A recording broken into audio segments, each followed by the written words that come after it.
Okay guys, welcome back to the channel. Now that I'm back in Houston, trying to get caught up on all the content I've got for you. But I came back and then I had to do this weekend a couple of Bach demos. Again, if you are in Houston, you want to hear the Bach on my system, don't hesitate to email me. It's always in the description. You can reach out to me to book a demo. Or if you want to take a listen or look at the Blue Jeans cables, the other things I represent.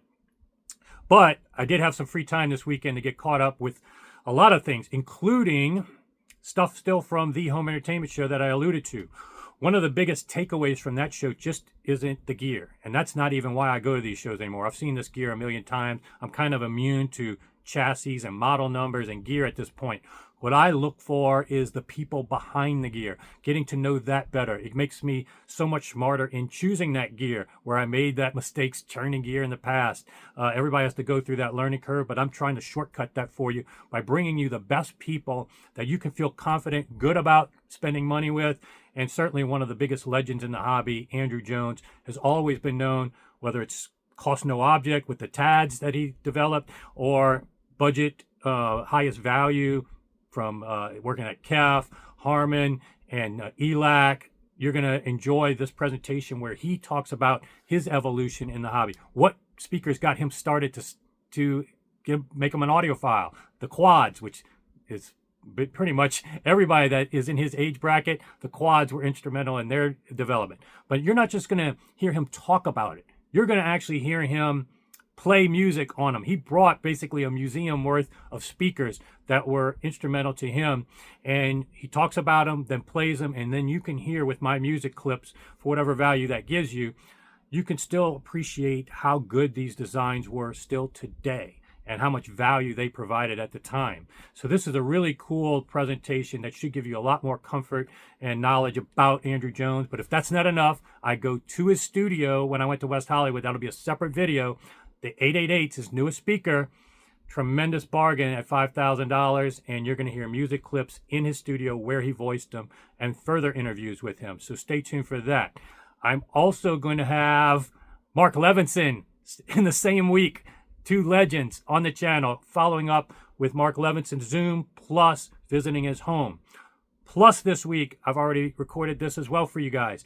It's going to be the Borison room at the Home Entertainment Show. I realized it was in my best of, but the raw video never uploaded. Upload speeds over there were bad, and somehow it got caught up. I'm going to share that with you. Plus, double benefit in that video, I'm going to give you an interview with Arian Jansen, another guy not as well known as Mark Levinson or Andrew Jones, but a guy I think you'll definitely enjoy getting to know, and he's come up with some very innovative products that are based on physics, engineering, a guy that I was very happy to finally meet, and I'm going to share that interview with you as well. So lots coming. Enjoy this presentation by Andrew Jones. Sign up, subscribe, and I'll see you back here soon. Much later. Yeah. Wow. Do you want to film a presentation? Or Yes. Do you have a presentation ready? You got an hour? Well, why not? For you, I do. So let me just start at the beginning again so I can get this done, and then I'll switch to all the other stuff. You guys need me to move or anything? No. Go stay right there. I'll just stand. Yeah, this is cool. Yeah, if you don't mind me standing over you filming. I can feel you breathing on me. It's a little weird, but It's creepy. I just got demagged on the thing, so yeah. No static electricity. So what I'm doing here is talking about me, right? My second favorite thing. I still Okay. prefer designing, but as part of this documentary that's being done, Bat Andrew Jones, Right. Emiko said, "Why don't you have a room at the show and you can talk to people and talk about the stuff you've done?" Because normally when I'm representing a company, I'll talk about a few of the things I've done. But I thought here I actually have physical examples because I'm a pack rat. Oh yeah. Interesting speakers through the years. At least while I've been here, I don't have the stuff I did from K. Okay. But I can play them and show, isn't this cool? And listen to how it sounds from a 29-year-old design, Okay. or a 20-year-old design, or a 10-year-old design. And by the end of it, I keep thinking, well, I know what my next products are. I'm just going to redo because they still sound good. And what I the thought I had of one of the coolest things to do is I was interested in hi-fi in my teens, but I assembled some kind of hi-fi system, and parts of it were good. Thorn's turntable, Sony 15 cartridge, etc. But the amplifier was just okay, and the speakers of all things were just awful. I bought them because the music store said the specs went from 20 hertz to 20k. Right. Everybody used it. No, that couldn't really do that. Of course, I know better now. And so it wasn't until I got to university that I heard a real hi-fi system. A friend of mine on the physics course was there because he wanted to do physics because he's interested in hi-fi. And so I go around to listen to his system. There's a Decca London cartridge on a Unipivotal pickup arm, quad 33, 303 amplification, and ESL 57. Oh, okay. That's amazing for someone at 18 years old. Sure. Clearly, he had more money than I did. And Taproot Manuscript was the record he played. So, and I bought that at that time. And it wasn't until a few years later I was able to own my own ESL 57s. But I thought, I have some. Why don't I bring them here? And instead of me just describing my experience, I can show you. You can actually hear it. Yeah. My experience. You get to hear it. So let me just switch back to turntable. And so this is that record, Taproot Manuscript. And we can see right on the night.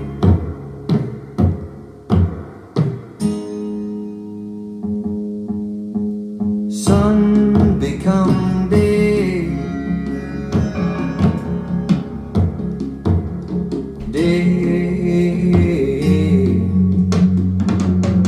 shall provide.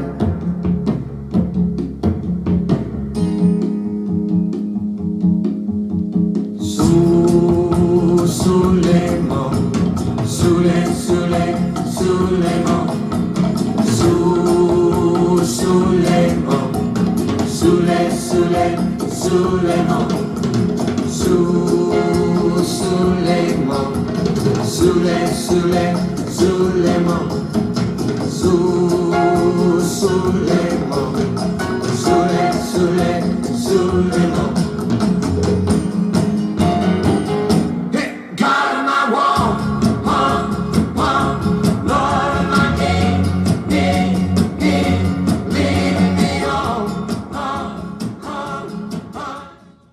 So that I heard 50 years ago this year on speakers that are 67 years old in terms of when they were designed. This particular pair was manufactured in around 1975 and not been refurbished. They're in original state, except they had the input socket, the power socket changed to make it easier and binding post put in. But all the panels inside them are original. And maybe they need a bit of refurbishing, but the idea that you can hear what we heard 50 years ago, and even better in a way, I have to switch to digital for this, but Harry Belafonte recorded live at Carnegie Hall, and this is from 1958, I think it is. So imagine now 66 years ago, listening to one of these. It was only mono in those days. And in England at the time when they were launched, £52 for one speaker. That was a week's wages. If you wanted stereo, you had to work another week. Oh, wow. And that represents, in today's money, £3,000 for a pair of speakers. That's just for the speakers. Adding all the electronics and the turntable or tape recorder, quite likely as well, that's a serious commitment. And so think back 66 years ago and imagine hearing this sound.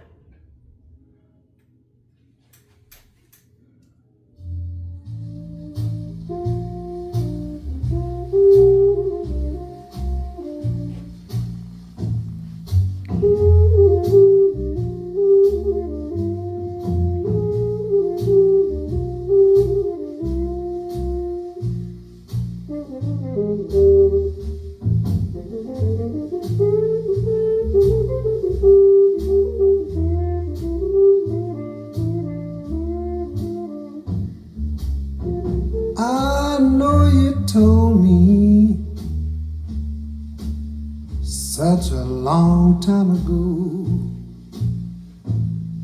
that you don't want me, you don't love me no more. I wanna know what makes me such a fool for you. I know you told me that you don't want me around. Yes, I know you got a man way across town. I wanna know, yes, what makes me such a fool for you.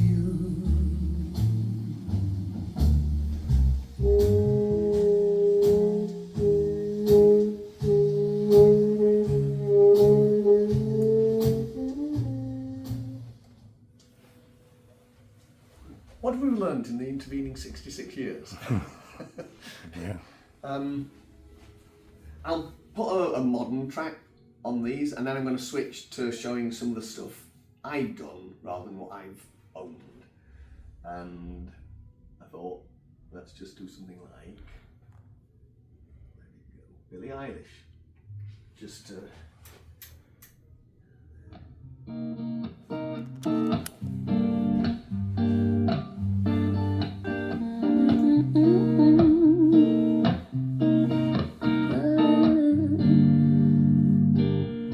Love when it comes without a warning, 'cause waiting for it gets so boring.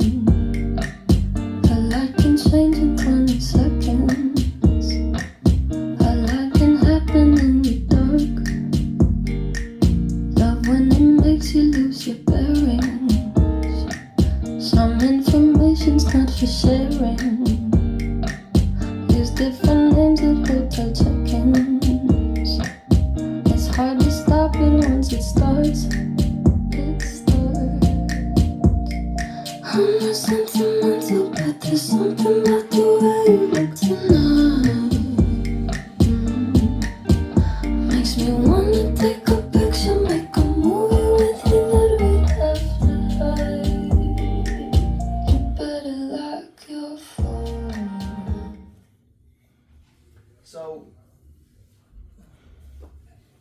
it does have decent bass and extension, but not killer bass. If I turned it up too loud, it would be kind of overloading, or actually would shut down the amplifier. Because Quad, they came up with some overload protection circuitry, because if you drive the panels too hard, they will arc and they'll burn holes in the diaphragm and then start making popping sounds or whatever. So they put this diode chain in so that if you exceed the voltage, it puts a short circuit across your amplifier. This was very generous of Quad to do that. Luckily, I'm using an old Pioneer receiver. It does have protection in, so at times it just goes, hell no, and it turns itself off, rather than blowing it. But quite remarkable. So now I'm going to switch over, and I'm going to go forward in time. So after I'd done my degree, I did postgrad research in computer-aided crossover network design. And then I went into noise cancellation, and then I got invited to join T.H.E. So I ended up with chief engineer at T.H.E. And I've done lots of speakers there, including the very first one I did, C45, was a entry-level speaker. So I've been doing entry-level speakers for 35 years, 40 years nearly. But I don't have any of those to show. I did go looking on eBay, but since it's America, it wasn't going to be that easy to find a budget T.H.E. speaker from 35 years ago on eBay. So fast forward to moving to the States. Floyd Toole invited myself and Laurie Fincham, who was technical director, my mentor basically, to come over here. And that was what was interesting about T.H.E. because you don't come out of university with a physics degree knowing how to design speakers. You know background physics of everything, but you need to join a company that really does research and development, and T.H.E was that place at that time.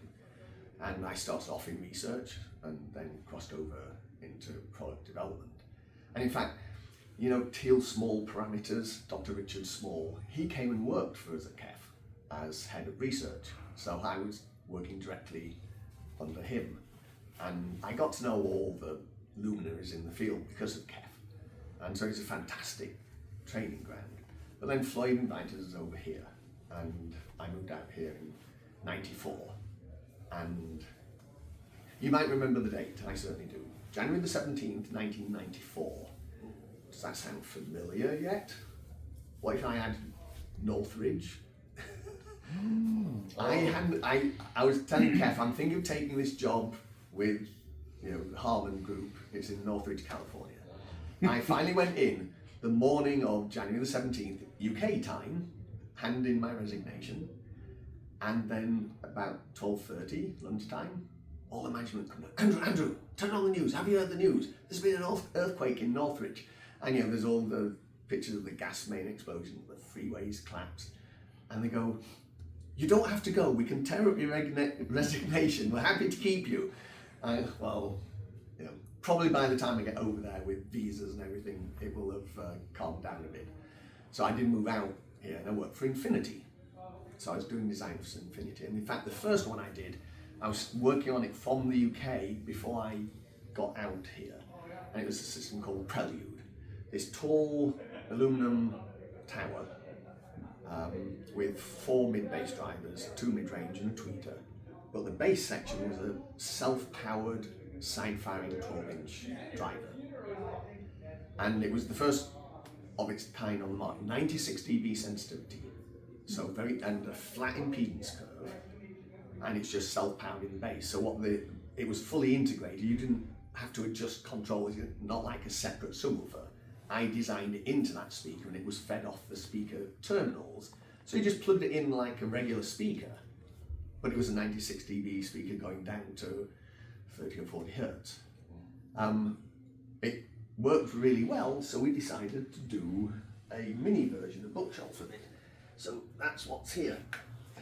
This is very heavy. This whole thing of showing what I've done in the past seemed like a good idea until I started doing it, and every day I'm lifting all these speakers back and forth.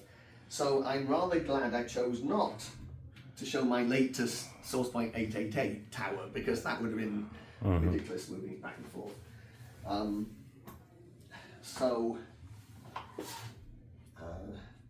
Let's show you what these can do. Now these are 2 4-inch mid-ranges, waveguide loaded tweeter, which I've been doing for 35 years, waveguide tweeters, and 8-inch side-firing bass driver, 150 watt power amplifier designed by my brother, and all packed into, this is 12 by 12 by 6, so it's external half a cubic foot. The internal volume for the 8-inch woofer is about 1/3 of a cubic foot. That's not much volume. And so obviously you have to equalize the drive to the speaker in order to get it to the right response. And it's very difficult to seal it when you're doing that. So much pressure inside. Any leak is just very obvious. And when we launched it, I had to take special care because they were castings, kind of thermoplastic castings we've done for the enclosure. These are compression mouldings. And I got it on a tall stand because we're doing a multi-channel surround system for Infinity. And we're in a prefab booth on the CES show floor. And the air conditioning wasn't working. So the tech went up on the ceiling to service the air conditioner. Then all of a sudden we hear this loud crack, and he fell through the ceiling. What broke his fall? Landing on the speaker. This was on a high stand, about that high. So he fell through, waist height, standing on the speaker, and he's shouting, "It's okay, it's going, I'm all right." And I go, "I don't care, get off my speaker." And I literally grabbed his feet and I pushed him back through the hole, going, find your own way down. My speaker is more important to me. But with these techniques, as a apparent passive speaker, it's 92 dB sensitivity and goes down to 40 hertz. So I guess I should prove that to you. I'll start with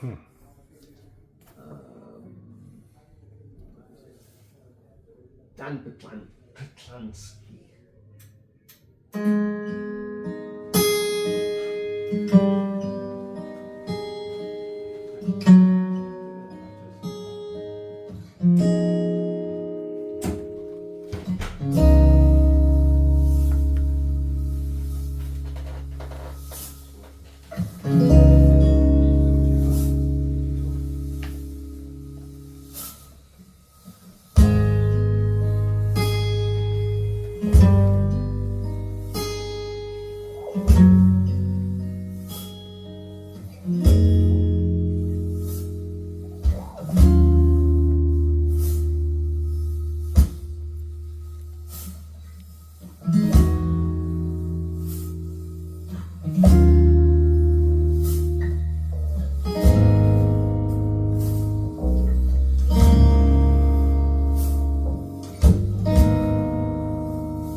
I left my hometown, baby. There'll be big things going down.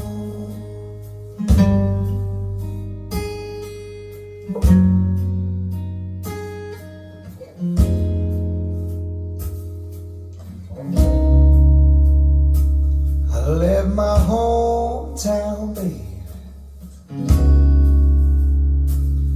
There'll be big things going down.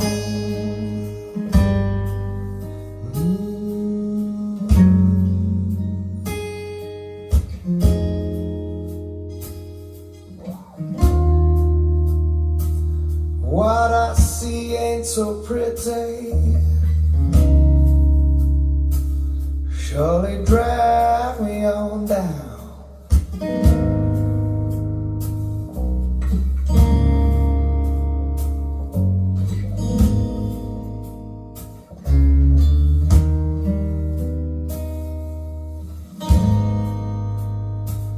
I hit the city, baby.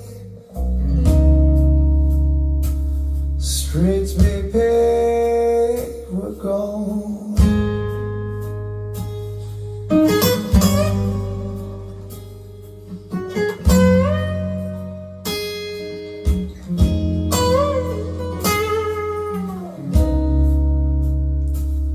I hit the city, baby. This is from a design I did 29 years ago. Another track, and then I'll switch to a different speaker that's got some great stories behind it. How much were these at the time? I don't remember. I'm guessing. I don't even know. I won't guess. Probably in the 2,000 a pair, 1,500 a pair, maybe as much as that, because of the integrated bass amplifier and stuff.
that low note, it's trying to play. I'm not saying it's playing it fully cleanly, not like my source point 888s, but it's trying its best to do 30 hertz.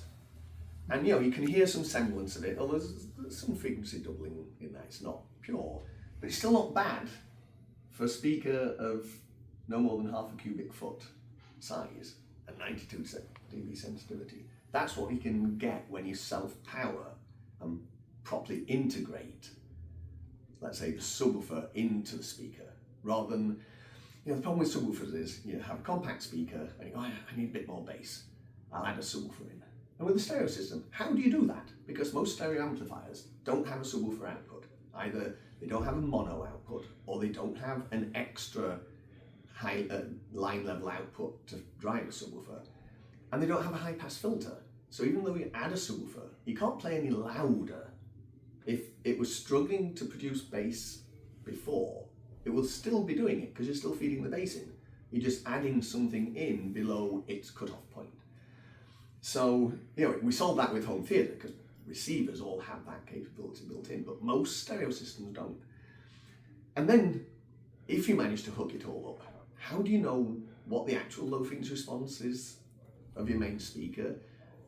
To choose your filter for the subwoofer, what slope, what frequency, what phase, what level. That's supposed to be my job. I'm the speaker designer. I'm supposed to integrate all the drivers together. And yet with subsat systems, we go, you have a go. So I guess it proves how important it is that I do it in the first place, because you can take forever trying to do that integration. Building in, I do it. It's just there's still in the marketplace, after 30 years, a reluctance to buy speakers that you have to plug into the wall. That's the way it is. Every time I propose it, no, we don't want to have to plug power in. Well, I could do so much more if you'd let me. So I'll move on now, and I should just add it in because I've got a couple of records over there. I was talking about what got me interested in the first stereo systems I heard, which were these quads. Being young, getting a stereo system, and we've been given a lot of records by relatives and stuff. So when we first started buying our own records, and I say our because I'm an identical twin, and one of the first LPs we bought, 1969. What happened in 1969? Right. This is a record of all the communications between Houston and the Moonlander. And what narrated, so it's the Apollo 11 space, or the Apollo space program, narrated by Walter Cronkite. And that's what we went out and bought. I can qualify as a true nerd for doing that. I even managed to find later on in life this Apollo 11 kind of thing to put with it. So I thought I'd just bring that along. So let's move forward now. So I was at Infinity 94 till 97. And then I got invited to join Pioneer to head up a speaker design facility that they had out in Pomona. And you got a really nice anechoic chamber there and great facilities. And okay, let's start designing something. And actually, a little aside, we talked about Northridge and the earthquake. So I was in my anechoic chamber in Pomona, and it's a room within a room, fully isolated, vibration-wise, and double walls and double doors. And I came out, and the lab is empty, no one in there. I thought, it's lunchtime, but is it someone's birthday or something? Where's everyone gone? So then I went out into the front office. That's empty. What's happening here? I looked outside. Everybody's lining up in their assigned stations. There's been a little earthquake. I thought, you buggers left me alone. You know, like in space, no one can hear you scream. In an anechoic chamber, no one can hear anyone else screaming. And I'm inside there, double wall, and it's all suspended. So of course I didn't feel anything. But I was left inside there. Just lucky that nothing had fallen on the door, else I'd still be there to this day. So we're gonna go to yeah. This one.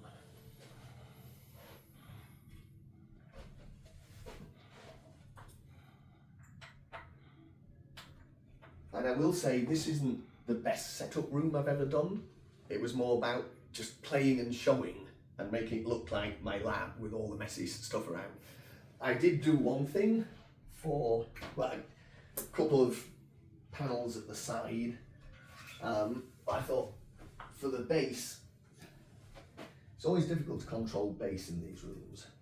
And because of a previous experience, I knew exactly what to do when I saw the 3D view of this room when we were booking it, and there were twin beds in there. I thought, I need some bass absorption.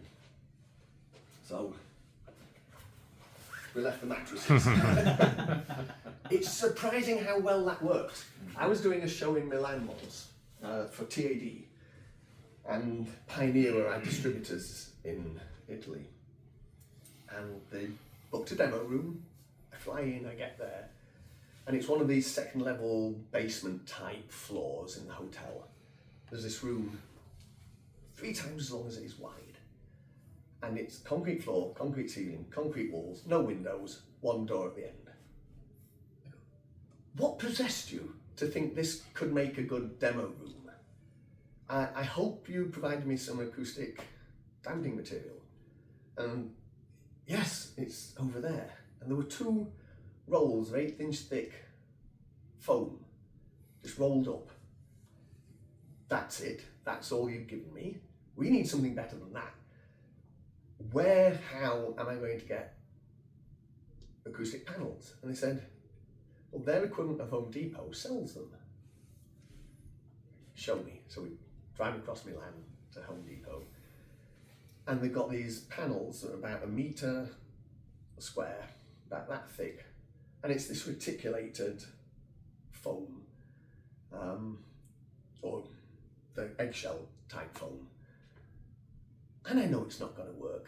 I said, you're buying these anyway, because I'm going to show you that this wouldn't work. And we get back, we put them all around, it's just atrocious. I'm trying everything to get good sound.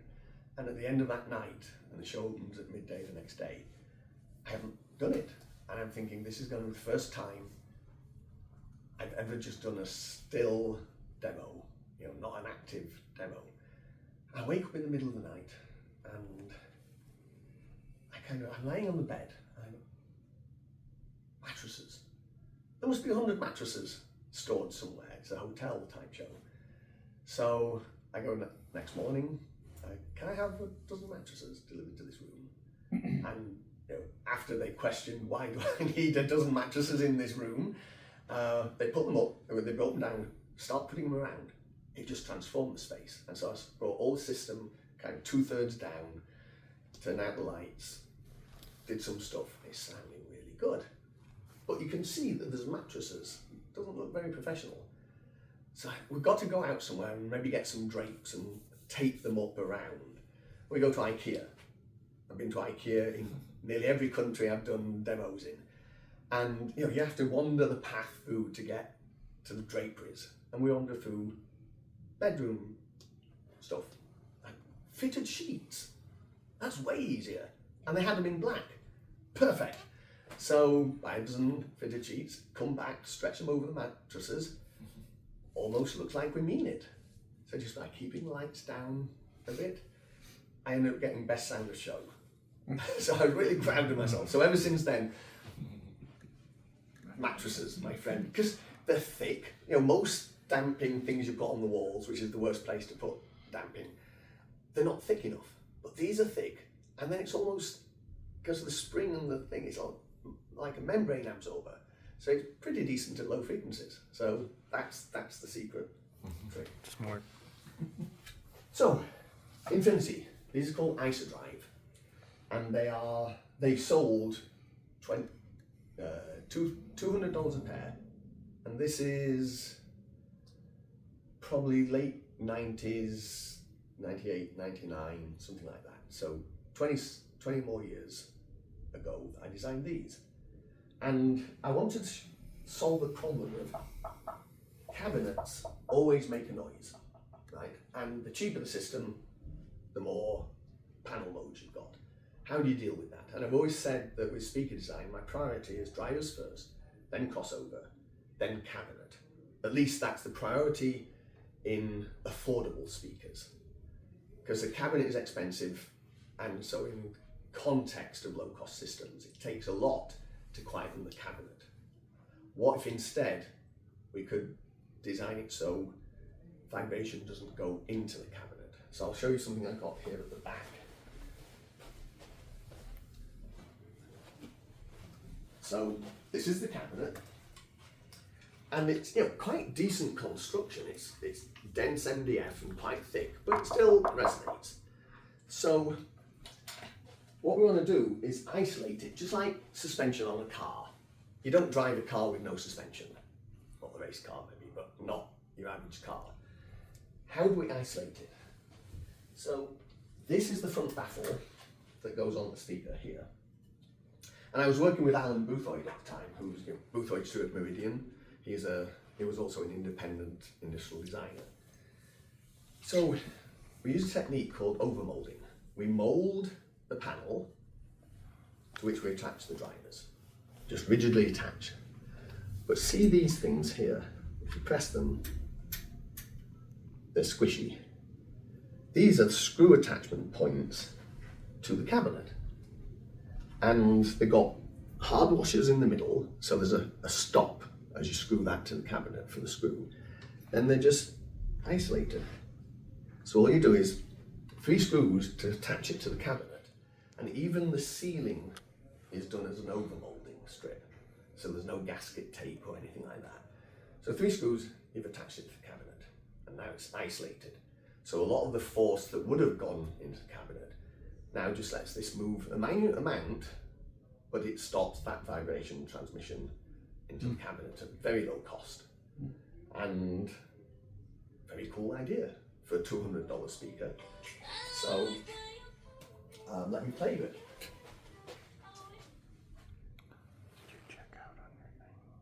I will go back to Chrome. Yeah, I'm gonna go check out. I'll come back in. And see.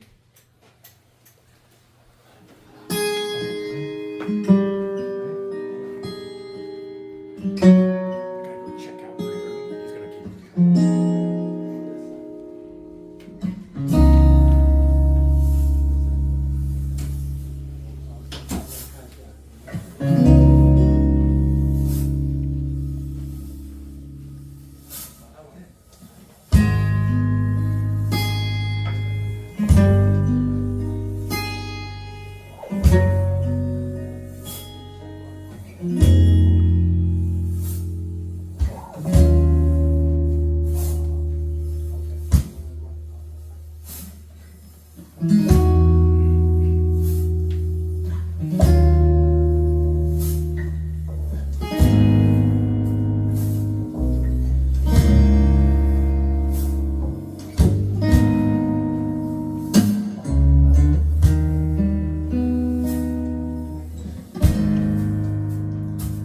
I left my hometown, baby.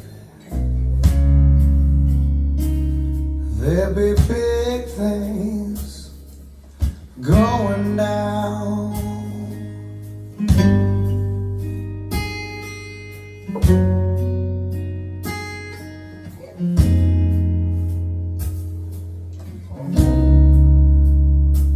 I left my hometown, baby.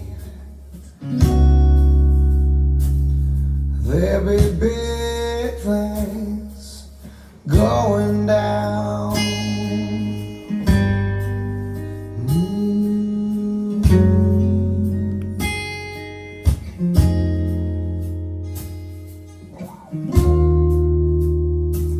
What I see ain't so pretty.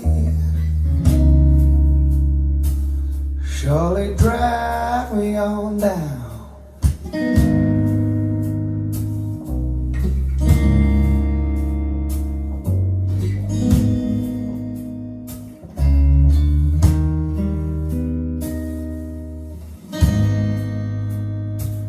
I hit the city, baby. Streets we paved were gone.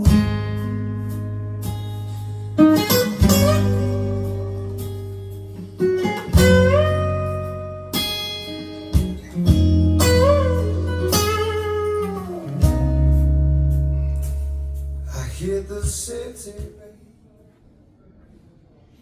So not bad for a $200 pair of speakers. I'll show you, because I brought cool stuff for things I've done. At the time we launched these, they were for multi-channel. There's a centre channel speaker and surround speakers. And it was just at the time of the transition between Dolby Pro Logic and Dolby Digital. So Dolby Pro Logic being a matrixed surround, there's no defined direction that stuff came from, it was just behind you. So speakers were required to be diffuse field, which means you can't hear the direct sound, you just hear the sound you fed into the room. And they were often dipoles. So you put a dipole, say for you here, so you're in the null of the dipole, so you don't hear direct sound, but you hear what's fed. But that means, well, if you're transitioning between Pro Logic and Dolby Digital, where Dolby Digital needs a direct sound field, because they're fully recreating the rear channels, what do you do?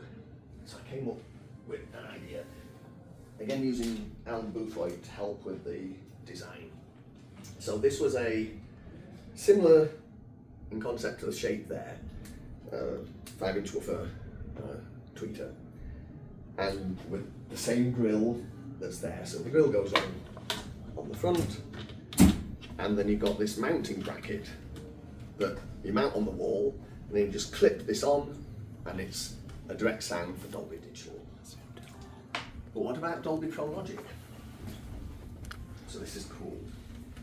You take it off its bracket, and see how the brackets have got these bumps in?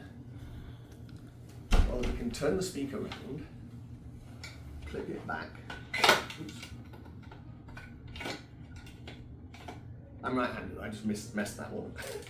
Now look at that. The speaker's now backwards way onto the wall mount, and those bumps act as diffusion. So the sound now diffuses across. You're in the shadow of the speaker drivers, so you don't hear the direct sound. But now you speaker terminals on the back with wires. That's a bit ugly. But your grill goes on the back. So it looks the same, but now it's a diffuse field speaker. I thought that was such a brilliant, I'm still proud of it 20 years later. So I've always tried to do interesting things, and now I should move, let me move, I've got some other examples, but like I have, well, using them as my computer stand right now, but ELAC Unify 2.0, I've always done concentric drivers when I can afford it within the price of the speaker. And so they were 3-way, very good value. I also have, God, I have to pick these up again, quite heavy for what they are. The Navis. So that's a fully active version of Unify. And these are really good. But again, you guys out there won't buy active speakers. As an engineer, the only way I'd want to design speakers really, sort of, is active, because I can do so much more. And when you're doing a passive 3-way, especially for my latest speaker, the Lo-Fi Source Point 888, I'm crossing over 130 Hertz. That's very difficult to do passively. The components get big, the danger of the impedance going too low is a huge factor in the development. You use optimizers and you set a target shape you'd like the filter to have. You let it optimize, it's changing all the inductance and the capacitance. Comes to a solution, you think, my God, that looks really good. It's exactly matching my target shape. Then you, oh, wait a minute. Let me just look at the impedance. And you go, 0.5 ohm. Yeah, that's why it did it. I can't put that out. So you start nudging, setting constraints on, and you nudge that up and up and up. And of course, the match to the curve that you want is getting worse and worse. And then you're going, so what do I have to change to make all this work? It can take months to kind of fix all of that. Whereas active, no problem at all. And I made that a analog active rather than DSP to at least accommodate analog people. Okay, you don't really want active, but if you're gonna, it ought to be kind of analog, so you're not digitizing if you've got analog sources.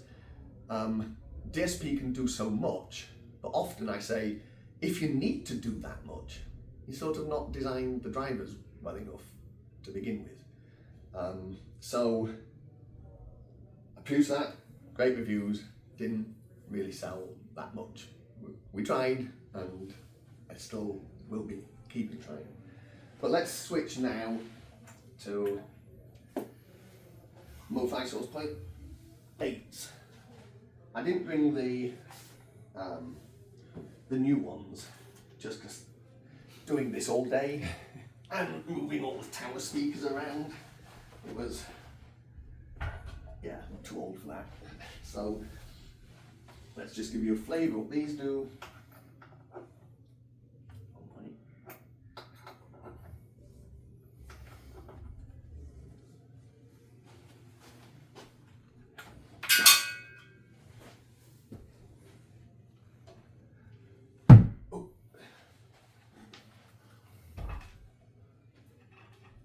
I'm not guaranteeing I've set this at exactly the right distance or the angle, I'm just kind of give you a flavour.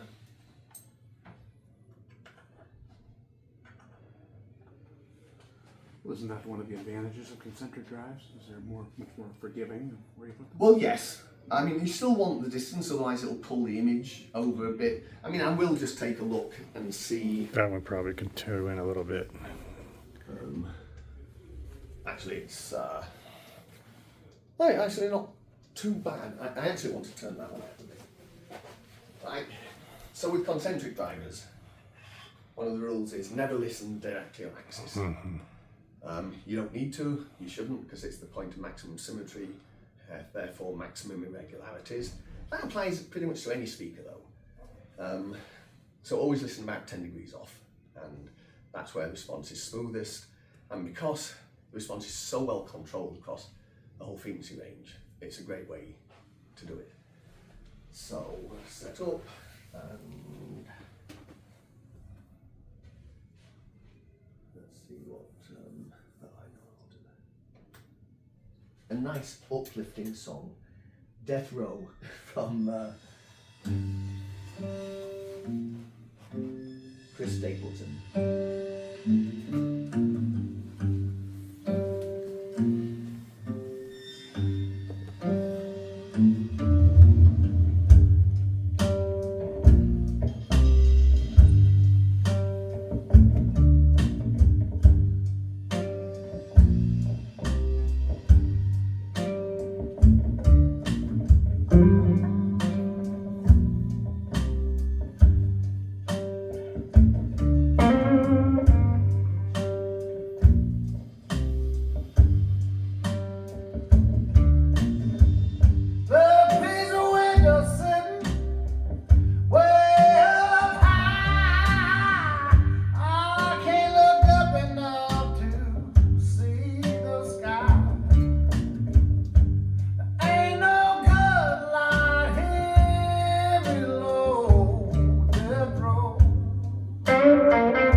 pretty much up to date. Well, 1 year ago when I released these. Are those vented? Sorry? Are they vented? Yes, they are. Vented around the back, yes. So, basically that's my history. But I will tell you one other fun thing that you can have at the end here. I've got this other record here called Greatest Hits. I was introduced to this a couple of months ago with the outreach that MoFi does into the music industry for big remastering records, and with the new opening of Fidelity Records pressing plant out in Oxnard.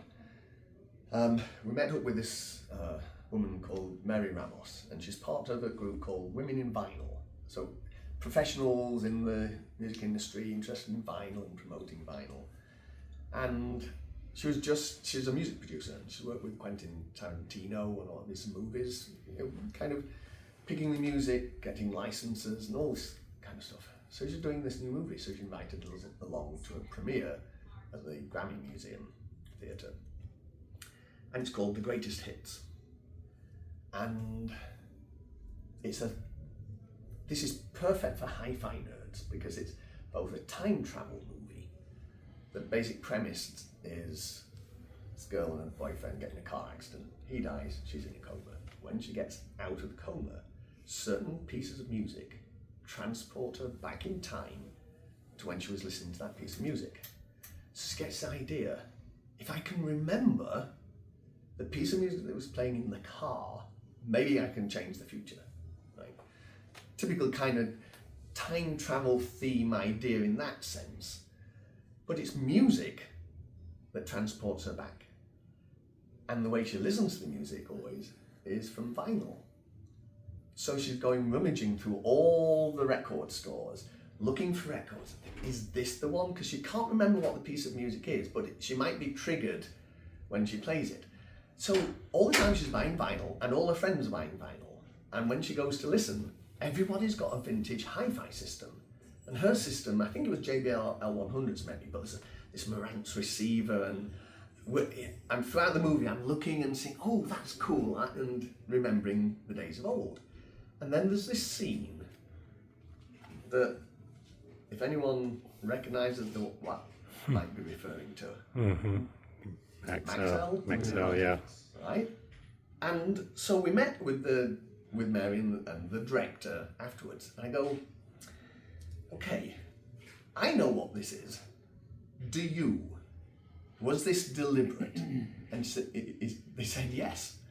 Yeah, we went looking for that chair, and we staged that so she listens to her music at home in that chair with those speakers. And it was just so much fun. So it's time travel, music, vinyl, and vintage hi-fi. What more could you want? And so I invited her to my place to have a listen to what I'm doing. And these were given away as a promotional thing at the premiere. So I randomly picked a piece of music to play for her from this when she came. And it turned out to be her favourite piece of music that was written for the movie. And she was almost crying at the end of it because she said, it's my favourite piece of music and I've never heard it like this before. And so, nice little connection. So it's on Hulu apparently. So Really? Okay, cool. you can have fun listening to watching it. So that's the presentation. Awesome I job. hope Yeah. you enjoyed it. Thank you, Andrew. Yeah. Thank you. I'm gonna come see you on Tuesday if it's still good, huh? Yeah. Early morning good, or Oh, is it closed? no, why does it keep locking? All right, hope you enjoyed, guys. I'll be visiting Andrew at his facility, his studio, Tuesday to listen to the 888s and more.